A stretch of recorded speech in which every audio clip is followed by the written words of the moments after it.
నమస్కారం. Market structure trading ప్రపంచంలో ప్రతి ఒక్కరూ వినే పదం, కానీ దీన్ని సరిగ్గా డీకోడ్ చేయడం ఎలా?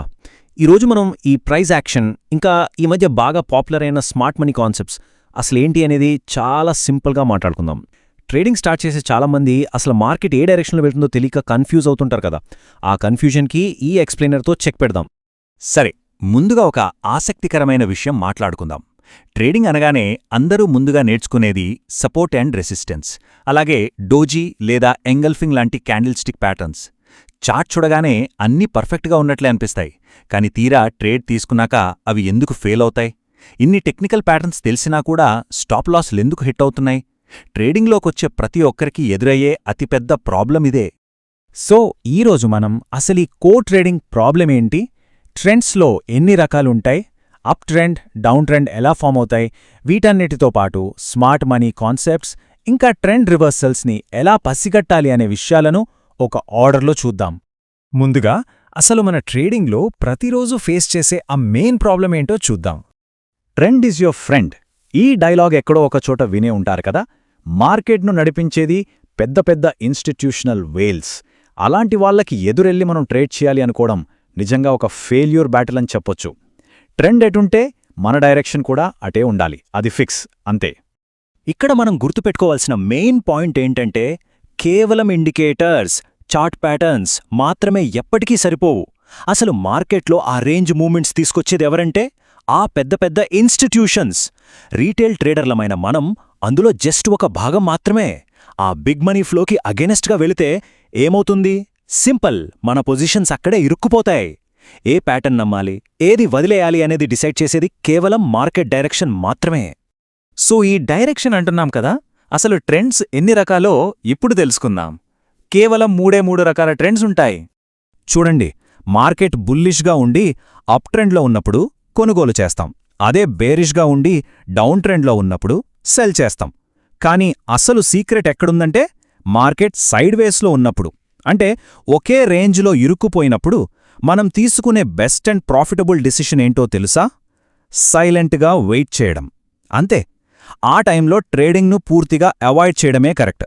సరే, మరి ఈ అప్ ట్రెండ్ అసలు చార్ట్ మీద ఏ విధంగా కనిపిస్తుందో దాన్ని డీకోడ్ చేద్దాం. ఇదొక మెట్ల నిర్మాణం లాంటిది అని ఊహించుకోండి. స్టెప్ 1లో ప్రైస్ పైకి వెళ్ళి ఒక హైని క్రియేట్ చేస్తుంది. దాన్నే హయ్యర్ హై అంటాం. తర్వాతేమవుతుంది?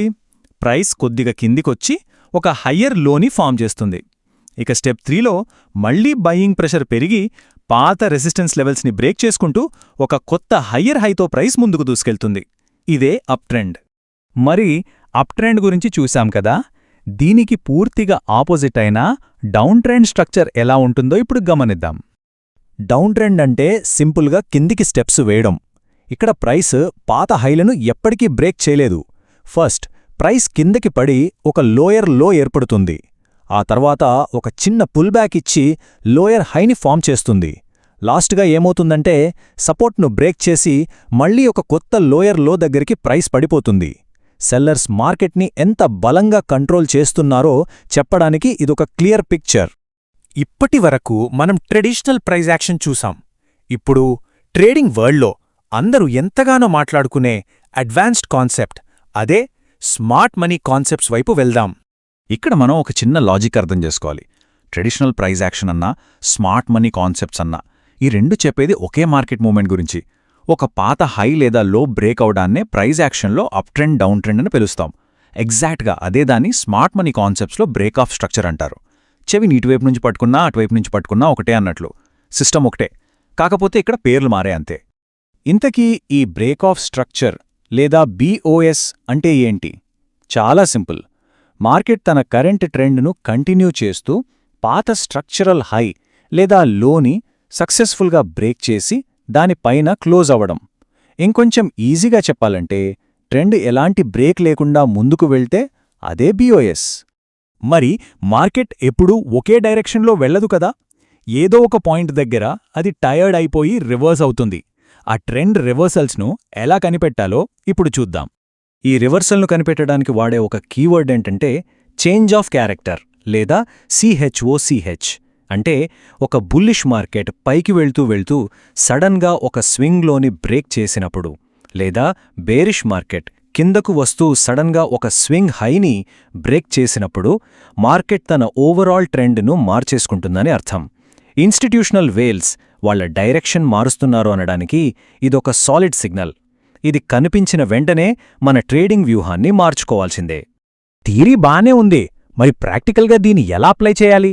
ఎప్పుడైనా సరే మార్కెట్ను 4 అవర్స్ లేదా 1 అవర్ లాంటి బిగ్ టైమ్ ఫ్రేమ్స్లో అనలైజ్ చేయడం బెస్ట్. చేంజ్ ఆఫ్ క్యారెక్టర్ కనిపించిన వెంటనే తొందరపడి ట్రేడ్ తీసుకోకండి. పుల్ బ్యాక్ వచ్చే వరకు వెయిట్ చేయాలి. ఆ తర్వాత కొత్త డైరెక్షన్లో వచ్చే బ్రేక్ ఆఫ్ స్ట్రక్చర్ని బట్టి మనం ఎంట్రీ తీసుకోవాలి. ఒక చిన్న ఎగ్జాంపుల్ చెప్తాను వినండి. ఒక ఇథీరియం షార్ట్ పొజిషన్ టెంపరరీగా $700 లాస్లో ఉందని అనుకుందాం.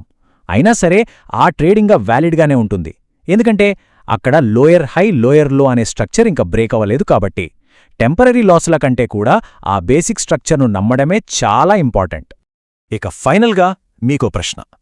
మీ చార్ట్లను మీరొకసారి చూసుకోండి. మనం తీసుకునే ట్రేడ్స్ నిజంగా మార్కెట్ స్ట్రక్చర్కు సింక్ అవుతున్నాయా? మనం ఆ మార్కెట్ వేల్స్తో ఫైట్ చేస్తున్నామా, లేక వాళ్ళు క్రియేట్ చేసే వేవ్స్ పైన జాయ్ రైడ్ చేస్తున్నామా? సరైన డైరెక్షన్లో ట్రావెల్ చేయడం స్టార్ట్ చేస్తే రిజల్ట్స్ ఖచ్చితంగా మారిపోతాయి. సో ఈ ఎక్స్ప్లెయినర్ ద్వారా మార్కెట్ స్ట్రక్చర్ మీద మీకొక మంచి క్లారిటీ వచ్చిందని, మీరు ఇంకా ఎన్నో విషయాలు నేర్చుకోవడానికి ఇదొక బేస్లాగా హెల్ప్ అవుతుందని ఆశిస్తున్నాను. ఇలాంటి మరిన్ని ఫైనాన్షియల్ స్ట్రాటజీల గురించి తెలుసుకోవాలనుకుంటే తప్పకుండా సబ్స్క్రైబ్ చేసుకోండి. ఈ సమాచారం స్నేహితులకు కూడా హెల్ప్ అవుతుందనుకుంటే వాళ్ళతో షేర్ చేయండి. ఆర్థిక ప్రయాణంలో ఇదొక మంచి స్ఫూర్తినిస్తుందని ఆశిస్తున్నాం.